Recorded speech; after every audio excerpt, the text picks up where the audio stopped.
On News Hour tonight. Heavy losses for Gombe farmers amid devastating floods. Kaduna community can fasten support for sustainable peace and development through dialogue. 5 years after power outage, Kano community calls for urgent action.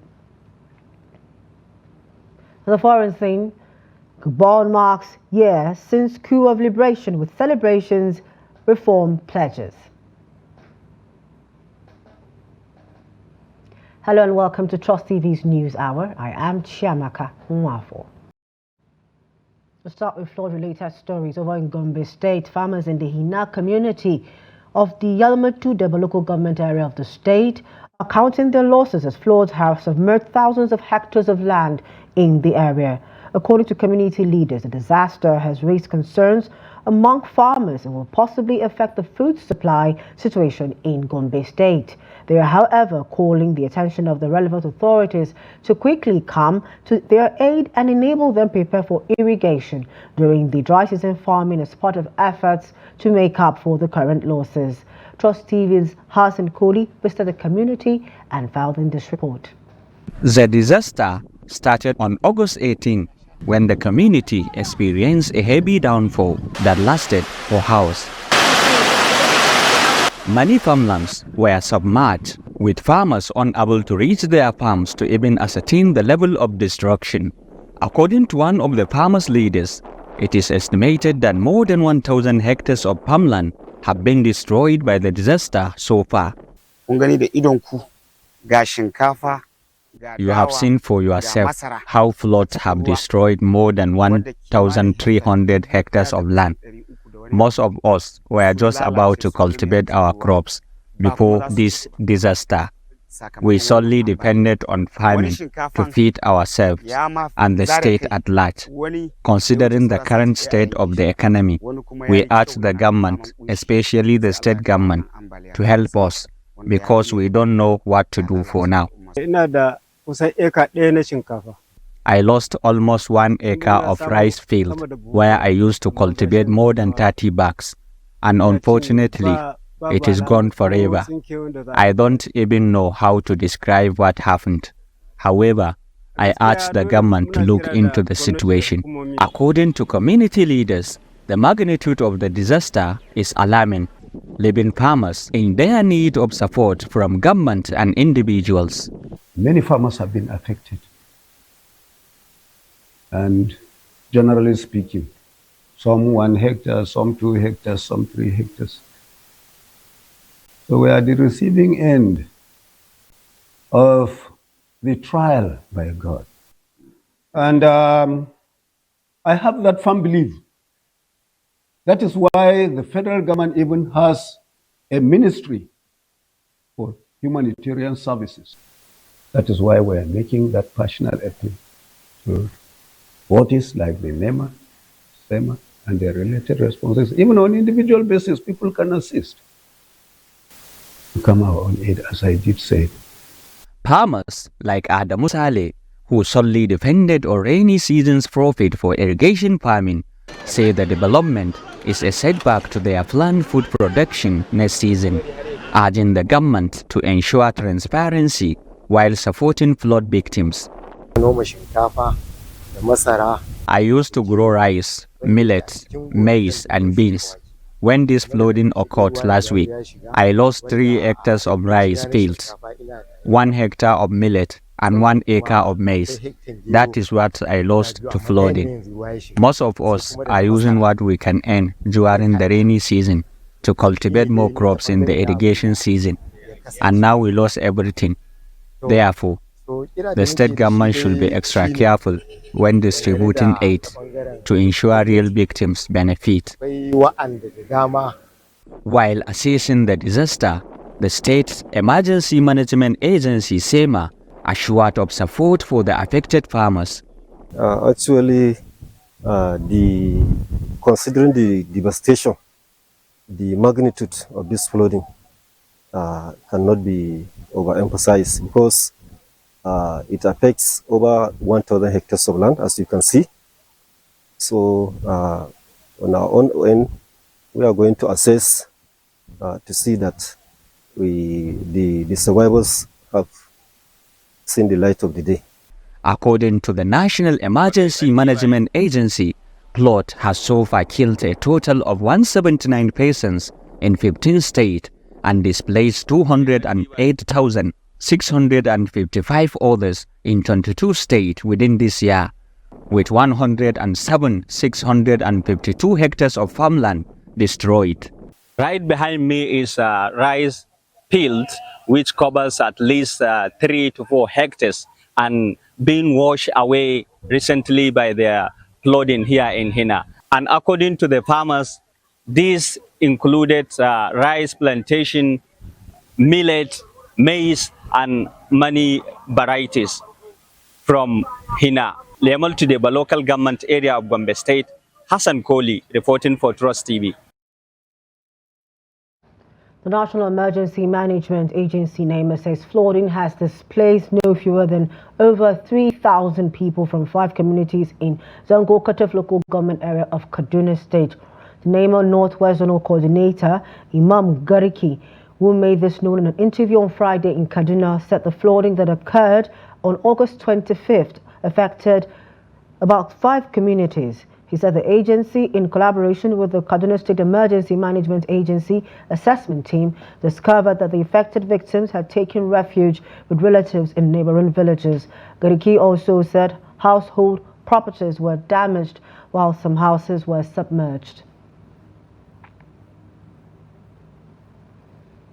Over in Yobe State, 3 days after the Putuskum-Gashau Road in the state was cut into two, heavy rainfall that lasted for more than 12 hours on Friday has cut off another bridge at the Jumbam in Busari local government area of the state. Before now, it was the alternative road that linked 6 local government areas of northern Yobe and some in eastern Yobe to Damaturu, the state capital. Bala Muhammad, the driver at Babangida, the headquarters of Taramuwa local government area, said the incident happened in the early hours of Saturday. The sad incident has now forced 9 local government areas of Machina and some others in the northern Yobe, as well as Gaidam, Yunusari and Busari in the eastern Yobe, to use only canoe to access the state capital or travel through Hadija in Jigawa State, a distance of over 500 kilometers. Already, the cutting off of the 2 major federal roads in the state capital has crippled economic and farming activities along the northern and eastern parts of the state. Still staying with flood-related stories over in Zamfara State, thousands of people have been rendered homeless following heavy rainfall that destroyed many houses and farmlands in Gusau, the state capital. The flood, which started on Friday morning, destroyed several houses behind the State Police Commissioner's residence, making it impossible for residents to save their valuable properties.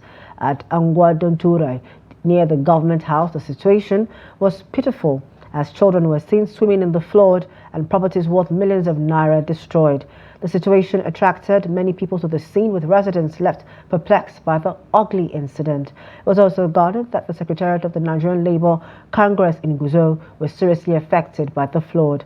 Several places in Gusau were also affected, as many motorists and motorcycle riders were unable to navigate the flood, with some turning back. Tragedy struck in the Makorari quarters of the Kano metropolis on Friday when a collapsed, killing a 35-year-old woman, Balara Bitijani, and injuring 2 of her children. It was gathered that the building collapsed following a downpour in the area, which lasted for hours from Thursday night through Friday morning. According to a resident, the mother and her 2 children, Abdul Nasser and Abdullah, aged 11 and 13, were rescued and rushed to Murtala Muhammad Specialist Hospital, where the mother eventually died. Confirming the incident in a statement on Saturday, the public relations officer of the State Fire Service, Saminu Abdullahi, said the 1-story building collapsed at about 9:30 a.m. on Friday.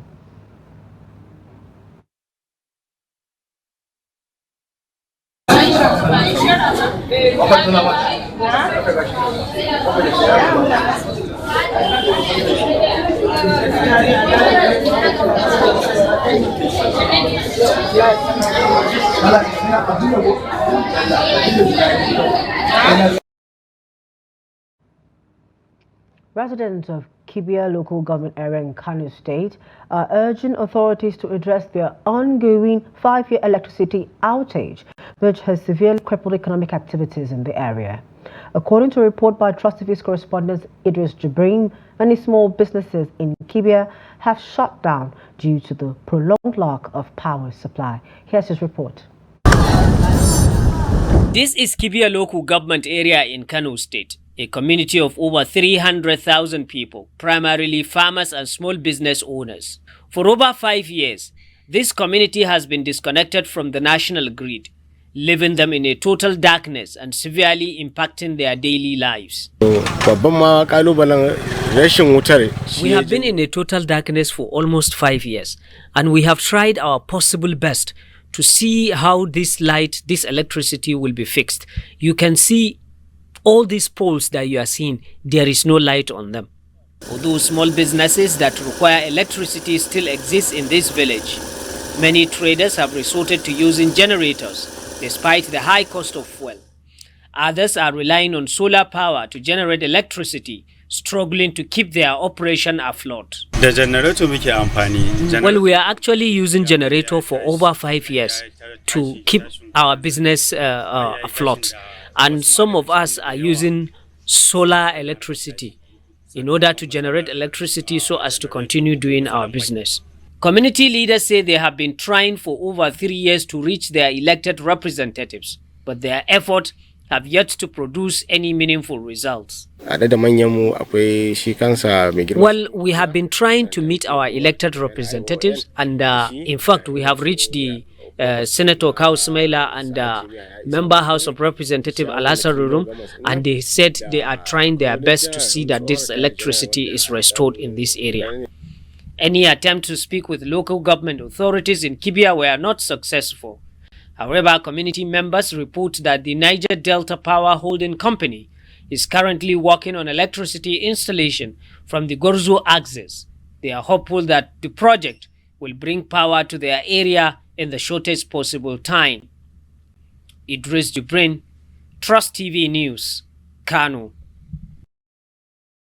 From Kano, we go to Kaduna State, where residents of Zangun Kataf local government area of the state have appealed to the state government to ensure that peace continues to reign among natives in the area through sustained security of lives and property.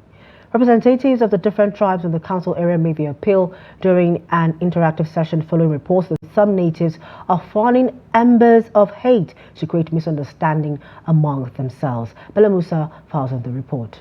It used to be a peaceful area with people of different tribes living in peace and harmony with one another.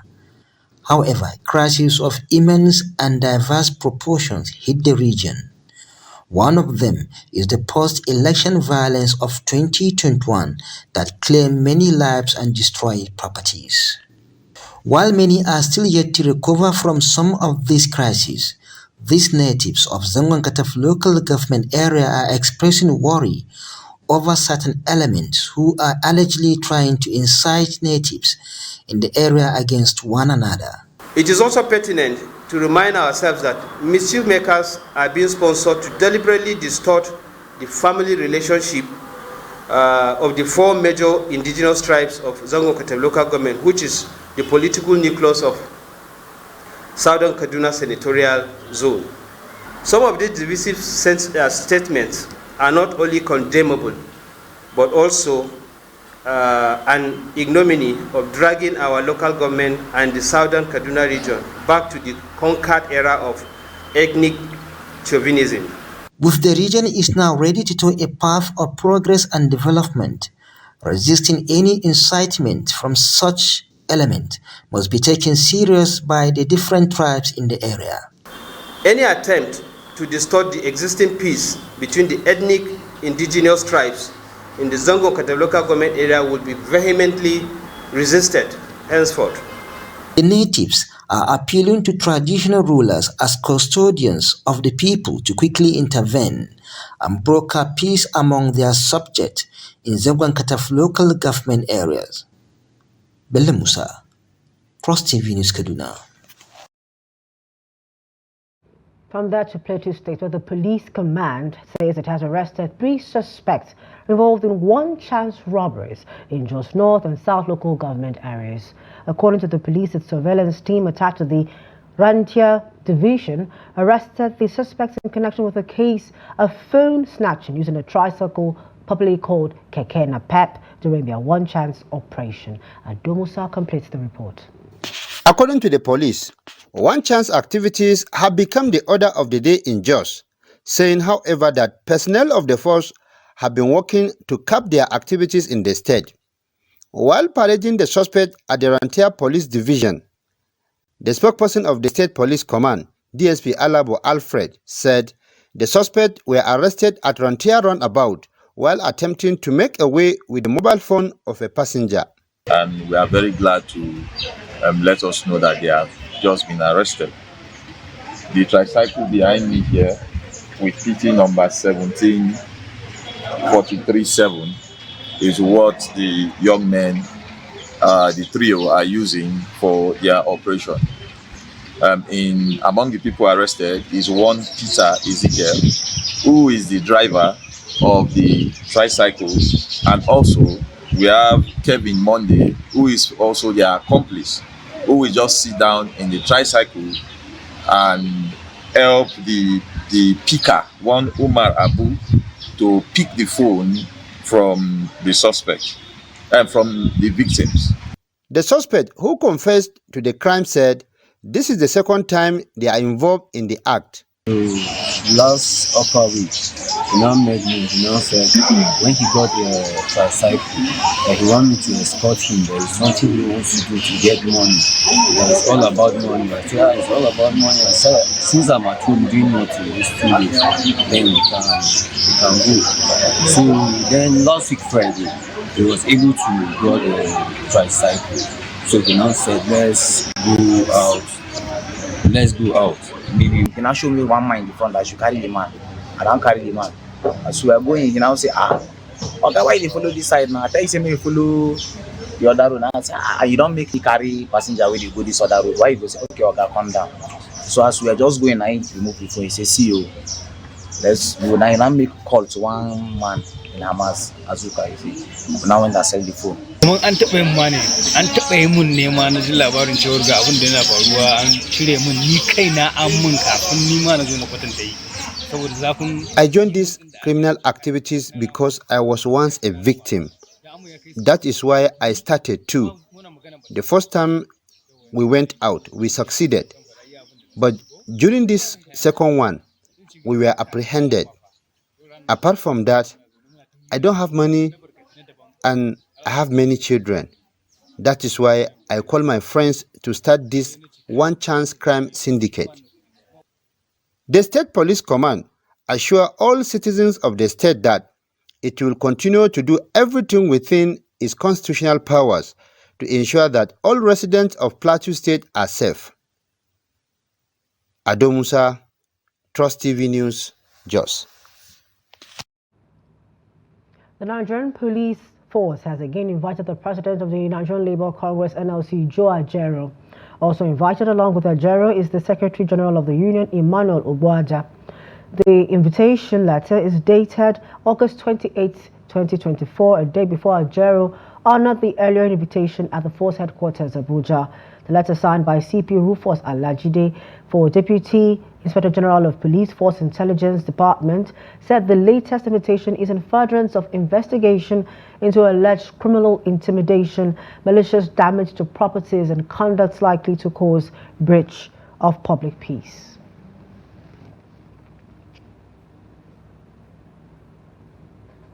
This is the News Hour on Trust TV. Up ahead.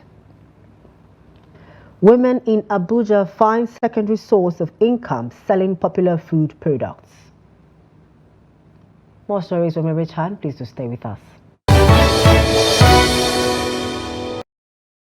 Welcome back. Thanks for staying with us. A recap of our top stories. We informed you that heavy losses for Gombe farmers amid devastating floods. We also told you that continued community can advance support for sustainable peace and development through dialogue. Now to more stories. According to statistics, Nigerians spend an estimated $1 billion yearly on medical care abroad for conditions that can be effectively treated within their country.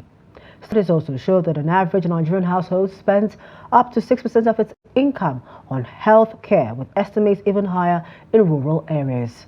As part of efforts to reduce medical tourism abroad and also provide affordable and quality medical services for Nigerians, Sahad Hospital has been commissioned and opened to the public. Trust TV's Noel Sampson, who was present at the commissioning, files in this report.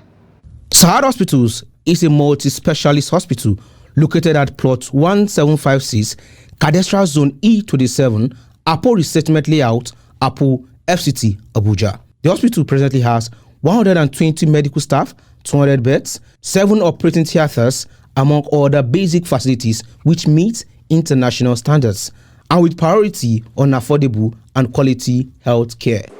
As we commission this hospital, we pledge to deliver patient-centered care with empathy and kindness, foster a culture of innovation and continuous improvement, provide accessible and affordable health care, build strong partnership with our community and healthcare stakeholders. We have indefatigable team of experts. In Sahad Hospital, we have resilient team going to the surgery, internal medicine, dialysis. But what we decided to do in Sahad is to reduce medical tourism. That is, we are now allowing other doctors from everywhere to come and practice. And then very soon, expatriate will be coming to this hospital.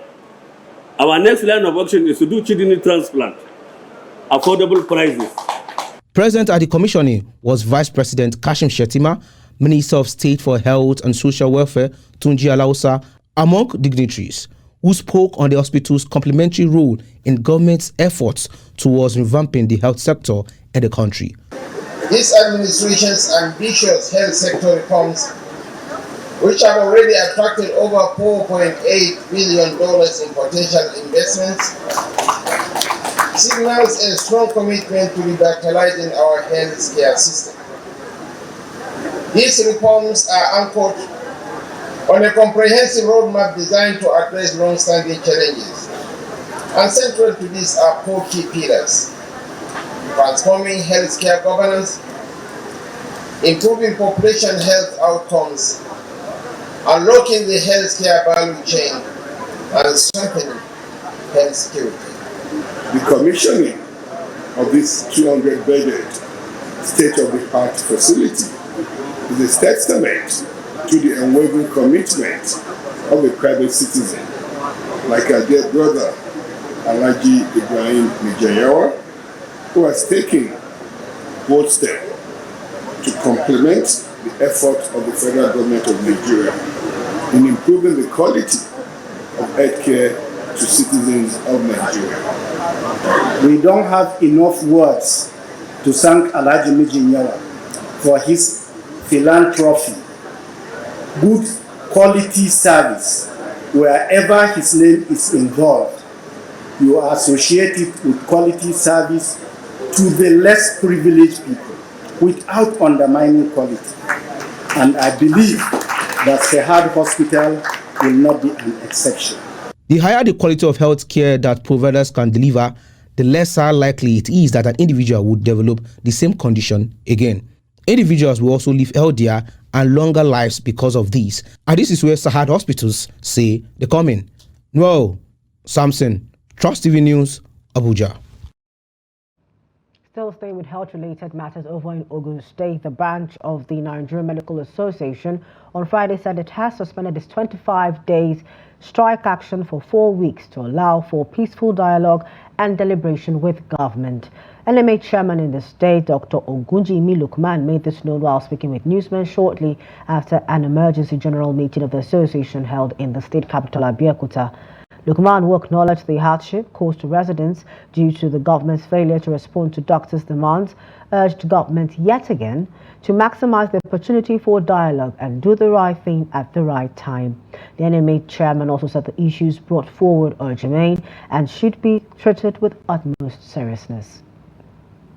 After extensive discussion and deliberation, the Congress resolved as follows: that to suspend the ongoing strike action for 4 weeks to allow for peaceful dialogue and deliberation with government and considering the hardship faced by the public. Members are to resume duty 8 a.m. on Monday, 2nd September 2024. The government of Ogun State is urged to meet the association's demand during this 4-week suspension to avert further industrial disharmony. The Joint Association of Medical and Health Workers Union in Yobe State has suspended the strike action embarked upon on Friday after reaching an agreement with the Yobe State government. The workers had embarked on the strike to demand the implementation of hazard allowances of its members, which was approved in 2019, but only few unions are currently enjoying it. The chairman of the Medical and Health Workers Union in the state, Satomi Hikama, said the Deputy Governor, Idibarde Gubana, after meeting with the leadership of the associations, signed an agreement to effect payment of the allowances by September of 2024. Meanwhile, Governor May Malabuni, in a statement signed by his deputy, asked the workers to resume work, assuring them that the hazard allowance would be paid by September 2024. Unions that embarked on the strike action include Association of Resident Doctors, Association of Medical Laboratory Scientists of Nigeria, National Association of Nigerian Nurses and Midwifery, Medical and Health Workers Union, Nigerian Society of Physiotherapists, Association of Radiographers of Nigeria, among others. Over in Jigawa State, in a significant move to strengthen the healthcare system in the state, 3 health and technology schools have been upgraded to schools of nursing and midwifery. This initiative aims to increase the number of qualified nurses and midwives in the state, addressing both local and national healthcare needs. Here's the report. This development was disclosed by Farouk Abubakar, the Registrar of Nursing and Midwifery Council of Nigeria, during a visit to Jigawa Government House in Dutse. The accreditation of these schools, located in Hadeja, Jahun and Babura local government areas, aligns with Governor Umar Namadi's 12-point agenda, which emphasizes the improvement of the health sector and the well-being of Jigawa's residents. According to Abubakar, the addition of these institutions will significantly boost Nigerians' healthcare workforce, adding approximately 42,000 nurses and midwives to the national pool, thereby enhancing service delivery across the country. Jigawa is one of the few states with a single articulated collegiate system with 3 independent campuses, and each of these campuses is a key in to produce polyvalent nurses and midwives. Our presence in the state, Your Excellency, is to attest what your government has so much invested, and in order to accredit these institutions, the first one, the Birnin Kuru, which has the Pioneer College of Nursing in the state, has had its own accreditations over the increased quota, and is doing perfectly well. In Jigawa State, human resource for health is very, very important, and we are making deliberate effort to ensure that we have provided adequate human resource for health in all our health facilities. So far, we are able to attain the presidential mandate of having 1 primary health care per ward. This is a huge task in terms of providing manpower. The Nursing and Midwifery Council highlighted that these newly accredited schools will prioritize the admission of students from remote communities from within Jigawa State. Students will receive their education at no cost and are expected to return to serve in their communities upon graduation, ensuring that most underserved areas benefit from this initiative. Despite the challenging economic situation in the country, Women in Big Shedda, a community located in the Kwale Area Council of the FCT, have come together to achieve financial independence and provide social support for each other by trading in processed cassava barter, commonly known as akpu or fufu. Our correspondent Dana Daniel Zegi has more. A community located in the Kwale Area Council, some 86 kilometers away from the nation's capital city, Abuja. It is gaining prominence among buyers and sellers of processed cassava batter, which is a key ingredient for akpu, also known as fufu, one of Nigeria's beloved dishes. But beyond the cassava batter business, this community is also a testament to resilience, community spirit, the rancidness of cassava, and this busy site typifies a business that is now the backbone of the community. I'm proud of Shedda because we believe this is the food basket, the second food basket of the nation, which is one is from Benue and one research in Abuja and happen to be based in Shedda. So I'm happy of it because they said I even visited them. When I visited them, I see two pickup loading akpu towards evening time. Where are they taking this thing to? They said they're taking to town, Garki. So I'm very happy that day. I feel my community is supporting this country very, very well in terms of food.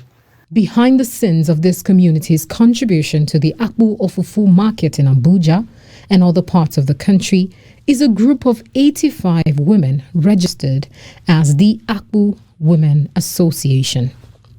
This woman is behind the start of the association. I used to sell gari before. As of then, my husband was alive. The business failed a couple of times, but my husband kept supporting me. And he did that up until he passed away. After he died, I thought about how he always supported me whenever I lose. But now that he is no longer alive, who will support me? After much thought, I remember that I had some relatives in Shedda that sold akpu. So I started going there to make akpu with them. With time, I realized that the profit in the akpu business is more than the profit in the gari business I used to do. Janet Gajere is a widow who speaks of finding social and financial support within this group. After I lost my husband, I wondered how I would take care of my son alone. But this my sister came and asked what was wrong. So I explained how I was sick with no one to help me. Then she advised me to come join them so I will be able to assist myself financially. Sometimes maybe when I come during the weekend or holidays, I'll just come help my mom. It's true that sometimes I do get money for my semester or my going back. I was once married with 3 kids, but my husband sent me away with the kids. I heard of this job opportunity here that I can peel cassava and earn money from it. That's what I now do to take care of my children. This newfound financial freedom for these women has also reduced the strains on their relationships. The Akpu Women's Association is a diverse community made up of women from different Nigerian ethnicities whose choice of unity and strength overcomes existing limitations. Every one of us women here today were once destituted, but I thank God for this place because this place has given us food to eat and feed our kids, and we are able to send our children to school. I didn't have a dime before I came here, but now I can help my children and my relatives. This cassava business has helped me and other Igalas here a lot, and we thank God. I entered this Akpu association before. When my children called to ask for things, my heart skips. I become scared. But now, when they call, I am capable of paying their fees. God really did a good thing for me. This place really helped me in many ways. I was even able to get some money, buy land, and build a place where I live. American poet Maya Angelou once said, "I can be changed by what happens to me, but refuse to be reduced by it."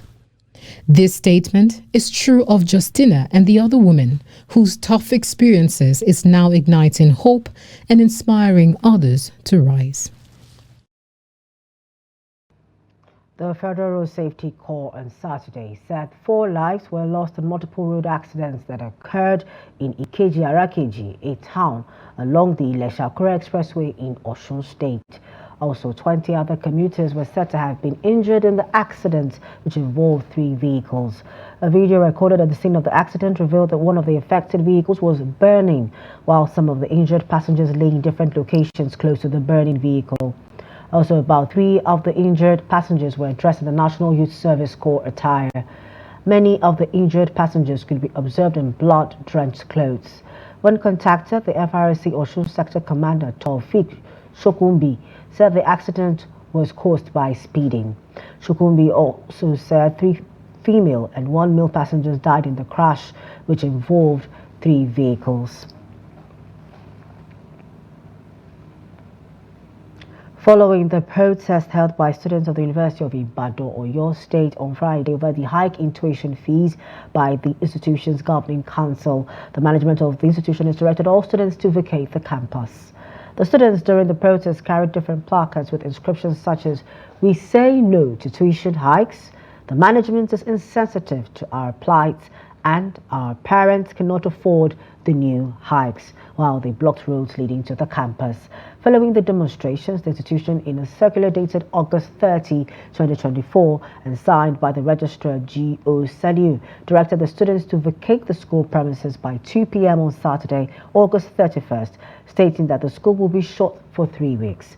According to Saliu, the closure followed the meeting of the university's management with the leadership of the Student Union on Friday, August 30, 2024, where the Vice-Chancellor on behalf of the Senate approved that the institution be shut for 3 weeks. He noted that the directive is effective Saturday, August 31st, 2024 till September 20, 2024. A total of 9 individuals have been arrested for engaging in open defecation in the Bega area of Lagos State. The State Commissioner for Environment and Water Resources, Tokunbo Wahab, disclosed this in a post on X on Saturday, saying they were arrested on Friday by officials of the Lagos State Environmental Sanitation Corps. Wahab said the state government's zero-tolerance stance on open defecation is part of its broader efforts to maintain a cleaner, healthier and more sustainable environment for residents. The ministry also commenced the cleanup of the Ojudu-Bega Highway median as part of its effort to end open defecation. On environmental matters, the Nasarawa state government has arrested no fewer than 98 commercial tricycle operators, including a chairman of tricycle operators, for allegedly violating the monthly sanitation exercise in the state. The chief prosecuting officer on sanitation law violators, Abubakar Mohammed, made this known after the monthly sanitation exercise in Lafia. Trust TV's Abubakar Abdullahi sent in this report is presented from our studio. Giving an analysis of the violators of the environmental sanitation law, the Chief Prosecution Officer, Abubakar Mohammed, said most of the motorists were arrested in different local government areas of the state. The prosecuting officer, who did not disclose the identity of the arrested tricycle operators chairman, however, explained that he is leading the association in one of the local government areas of the state. Someone, the chairman of Kekena Pebang, is here before the court too. So to address why he is part of the team, but he did not even sensitize his people before the time. So, yes, it's also they are all under arrest now. Trust TV observed after the exercise, many motorists and their vehicles are before the mobile court facing different charges. Meanwhile, as one of the states forecasted to experience flood this year, Nasarawa state government has embarked on intensive enlightenment campaign against the natural disaster. The Permanent Secretary, State Ministry of Environment and Natural Resources, Garba Rosha, stated this after monitoring the monthly environmental sanitation exercise in Lafia. How are we going to do to avert this issue of flooding? We create awareness, sensitize people. We usually go to the flood-prone areas to see that all these things, especially in terms of seeing how we are going to relocate people that are within that flood-prone areas. Because all these flood-prone areas, we have the automated early warning machine that are being installed there. And this early warning machine, as it being installed there, is being connected to our phone, to our GSM phone. Anytime when there is that alert showing to us that there will be flood in the next 2 or 3 days, we try to alert, we inform these people, let them evacuate. The permanent secretary said already some of the residents living around flood-prone areas have heeded the warning and relocated to safer areas. You're still on to Trust TV's News Hour. Up ahead, business, foreign and sports. To stay with us.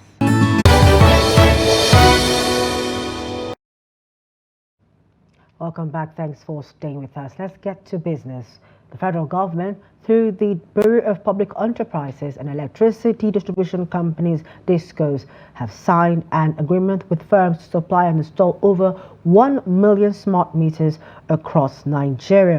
The firms include Ningbo Songjing Medical and Electric Company Limited, Ningbo Songjing Smart Electric Company Limited, and Messrs XJ Group Corporation.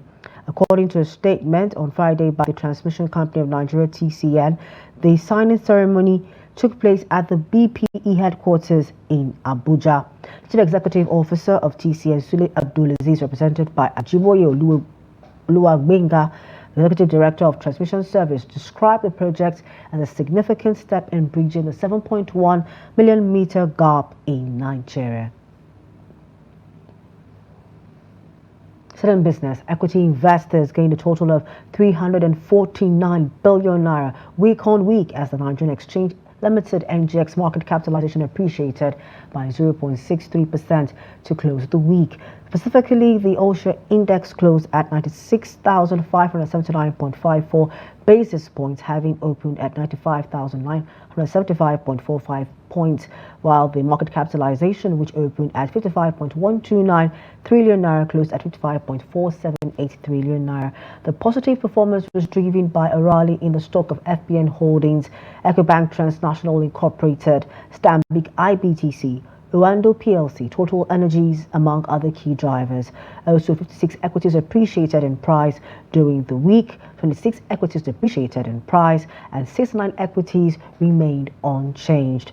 Uando PLC led 55 other advanced equities on the gainers table by 60.71% to close at 76.90 naira per share. Transnational Power PLC led 25 other declined equities on the losers table by 9.99% to close at 335.20 naira per share. Away from Nigeria, a year since the military coup in Gabon ended the Bongo dynasty's 56-year rule, the country has marked the anniversary in festive mood this week with celebrations and promises by the ruling junta to step up progress on reforms. The Gabonese largely welcomed the military's ouster of President Ali Bongo, whose family's poor management of the Central African country's oil wealth had led to a stagnant economy and stranded a third of the population in poverty. Hundreds gathered in the center of the capital, Libreville, on Friday for official celebrations led by interim President General Brice Oligui Nguema to mark the first anniversary of what is widely referred to as the coup of liberation in Gabon. 1 year on, the economic outlook remains uncertain, and the junta has yet to confirm a date for a promised transition to democracy via the ballot box. But supporters, including student Ulrich Yebe, said they felt cautiously optimistic. He noted that in just 1 year they cannot judge the junta yet, but however noted that given the progress made, they can say they are on the right track. Over in Rwanda, President Paul Kagame has dismissed over 200 military personnel from the Rwanda Defense Force (RDF), including 21 senior and junior officers, the military announced in a statement on Friday. Among those dismissed were Martin Nzaramba and Etienne Uwimana, alongside 19 other senior and junior officers. In addition, the president authorized the termination of contracts for 195 other ranks within the RDF. No official reasons were provided for the dismissals, but under Rwandan law, military personnel can be dismissed from the RDF for gross misconduct. And in sports, the Nigerian Football Federation (NFF) says the appointment of Bruno Labbadia as the head coach of the Super Eagles has been botched by stringent regulations of German tax authorities. The NFF said in the event technical director of Nigerian Football Federation, Coach Augustine Eguavon, will now take charge of the Super Eagles for the upcoming 2025 Africa Cup of Nations qualifying matches against Benin Republic in Uyo on 7th September and Rwanda on 10th September. It will be Eguavon's fourth stint in charge of the three-time African champions after earlier experience in 2005 to 2007, 2010 and 2022. In a statement released by the NFF on Friday, the President Ibrahim Gusogu quoted as saying the Federation cannot offset the concomitant tax percentage on the German coach's salary. According to him, the issue of offsetting the coach's tax was not part of the initial agreement before the announcement of his appointment. The NFF had on Tuesday announced its agreement with the German tactician to mount the saddle as the head coach of the Super Eagles.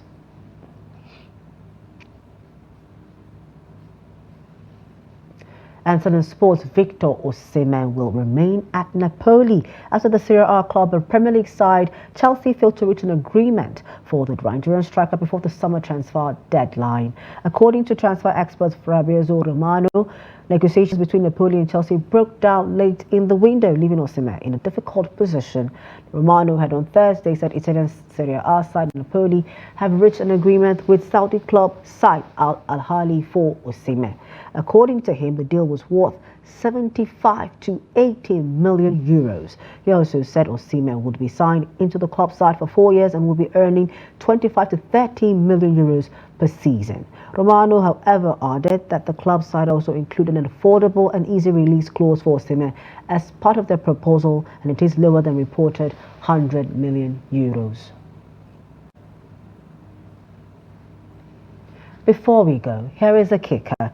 Decades after being orphaned and abandoned, dancer Moishe Kibi Tajiri is on crusade to provide what adults failed to give her as a child. Take a look.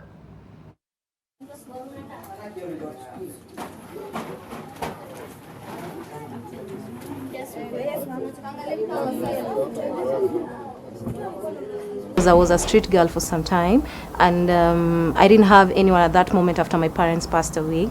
So I promised myself I'll try my best to make sure I mentor and take care of some of the kids so that they won't go through what I went through, because I saw some of the girls who are at my age committing suicide, going to doing prostitution because of poverty. So it's deeper than what people see on social media.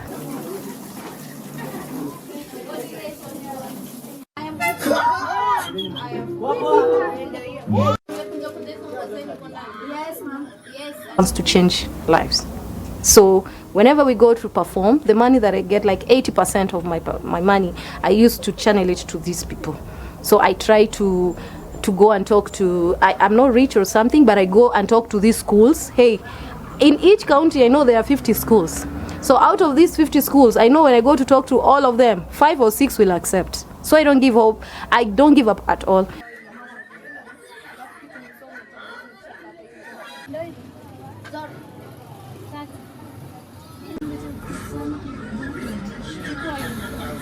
I had to sacrifice a lot, like the way I've just told you. When the team, we get some contract to go and teach dance. So there's sometimes I don't have to go, I don't go. And even when we go for competitions, so there's a time like you find we're supposed to be in that certain country for 30 days. So, and me after the competition, I need to come back because like I always have this schedule whereby I have kids to take them to appointment, I have kids, and then when you're there, your kids, there's a lot that is happening. So I get worried as a mother.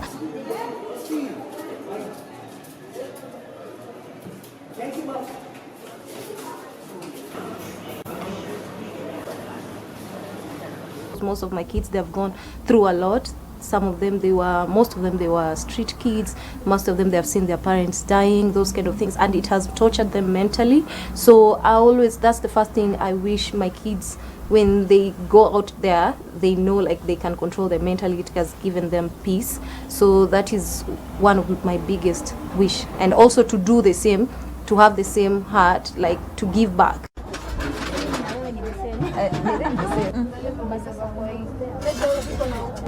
Future career is to be an engineer, and pia nikue like mom, saidia watu, to give back. God to bless her, and so you can find people to support her na aishi long life.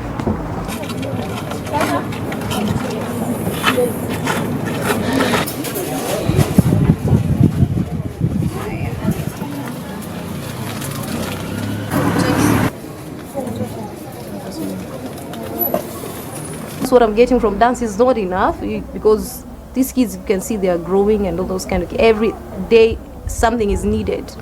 Now in this house I have kids who are HIV, I have sickle cell anemia, and they need medicine and those kind of things.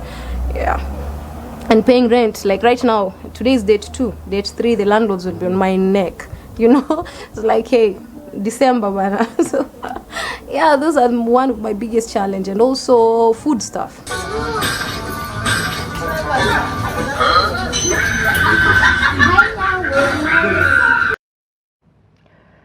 With that, we've come to the end of News Hour tonight. For more of our news programs and documentaries, please do also follow us on our social media platforms and on our YouTube live stream. I am Chiamaka Nwafo. Thank you for joining us tonight. The Daily Trust News Center, this is the News Hour.